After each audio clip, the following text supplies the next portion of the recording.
بسم اللہ الرحمن الرحیم۔ پولیو ایک موذی مرض ہے۔ اس سے ہمارے قوم کے مستقبل یعنی ہمارے بچوں کی صحت داؤ پہ لگی ہوئی ہے۔ پولیو کے ہزاروں کیسز ہوا کرتے تھے۔ 1994 میں شہید محترمہ بے نظیر بھٹو نے پولیو سے مقابلے کے لیے ایک کیمپین شروع کی۔ انہوں نے لیڈی ہیلتھ ورکرز کا پروگرام شروع کیا اور اس کے نتیجے میں پولیو بتدریج کم ہوتا چلا گیا۔ 2008 تک پولیو کے کیسز کافی کم ہو گئے تھے۔ اس کے بعد 2014 میں ایک سپائک آئی دوبارہ پولیو میں۔ اس وقت بھی حکومتوں نے اس پہ تیزی سے کام کر کے اس مرض کو قابو میں لایا۔ 2020 میں ایک اور سپائک آئی تھی۔ حکومت سندھ کی پولیو کیمپین سے جولائی 2020 سے اکتوبر 2023 تک اس صوبے میں ایک بھی پولیو کیس نہیں ہوا۔ بدقسمتی سے اکتوبر 2023 میں 2 پولیو کیس کراچی کے ڈسٹرکٹ ایسٹ میں ہوئے۔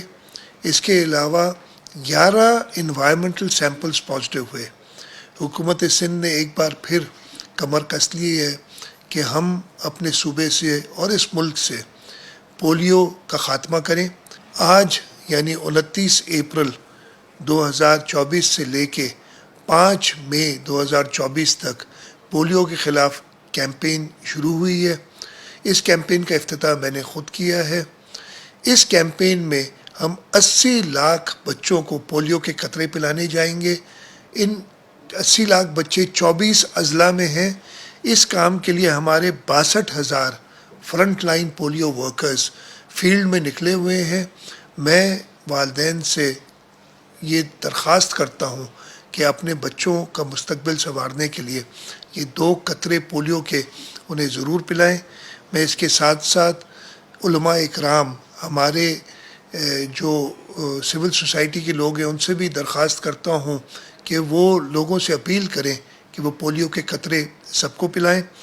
میں خاص طور پہ اپنے فرنٹ لائن پولیو ورکرز اور ہمارے ساتھ جو پارٹنرز ہیں UNICEF, Rotary International, Bill and Melinda Gates Foundation اور WHO کا شکر گزار ہوں کہ اس موذی مرض کے مقابلے کے لیے انہوں نے ہمارا ساتھ دیا۔ مجھے پوری امید ہے کہ ہم لوگوں کے تعاون سے اس پولیو کے مرض سے جلد چھٹکارا حاصل کر سکیں گے۔